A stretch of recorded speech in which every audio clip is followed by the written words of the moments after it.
Admit ಆಗಿ ಅವರು ಇದರಲ್ಲಿ ಹಾಸ್ಪಿಟಲ್ ಇದ್ರು. ಅವ್ರಿಗೆ ಹೆಲ್ತ್ ಇಶ್ಯೂ ಇತ್ತು, ಸುಮಾರು ದಿನದಿಂದನೂ ಹೆಲ್ತ್ ಇಶ್ಯೂ ಇತ್ತು. ಆದ್ರೆ ಬೆಳಗ್ಗೆ ಡಿಸ್ಚಾರ್ಜ್ ಮಾಡೋದಕ್ಕೆ ಅಂತ ಅವ್ರ ಹೆಂಡತಿ ಇದು ಬಿಲ್ ಕಟ್ಟೋದಕ್ಕೆ ಅಂತ ಕೆಳಗಡೆ ಬಂದಿದ್ರು. ಆ ಟೈಮಲ್ಲಿ ಸೆಕ್ಯೂರಿಟಿ ಅವರು ನೋಡ್ಕೊಬೇಕಾಗಿತ್ತು. ಗಲಾಟೆ ಮಾಡ್ತಾ ಇದ್ದಾರೆ ಅಂತ ಗೊತ್ತಿದ್ರು ಸಹ ಯಾವುದೇ ರೀತಿಯಲ್ಲಿ ಕ್ರಮ ಕೈಗೊಂಡಿಲ್ಲ. ಸೆಕ್ಯೂರಿಟಿ ವೈಫಲ್ಯದಿಂದ ಇದು ಆ, ಮರಣ ಹೊಂದವ್ರೆ ಅಂತ ಹಿಂಗೆ ಬೇಜಾರಾಗ್ತಿದೆ.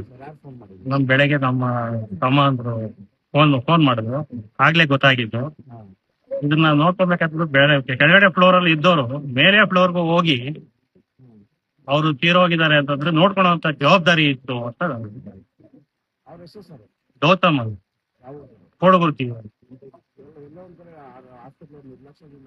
ನಿರ್ಲಕ್ಷ್ಯ ಐತೆ, ಯಾಕೆಂದ್ರೆ ಕೆಳಗಡೆ ಆಗಿರೋಂಥದ್ದು ಮೇಲ್ಗಡೆಗೆ ಹೋಗಿದ್ದಾರೆ ಅಂತಂದ್ರೆ ನೋಡ್ಕೊಳ್ಬೇಕಾದ ಜವಾಬ್ದಾರಿ ಇತ್ತು, ನಿರ್ಲಕ್ಷ್ಯ ಆಗಿದೆ.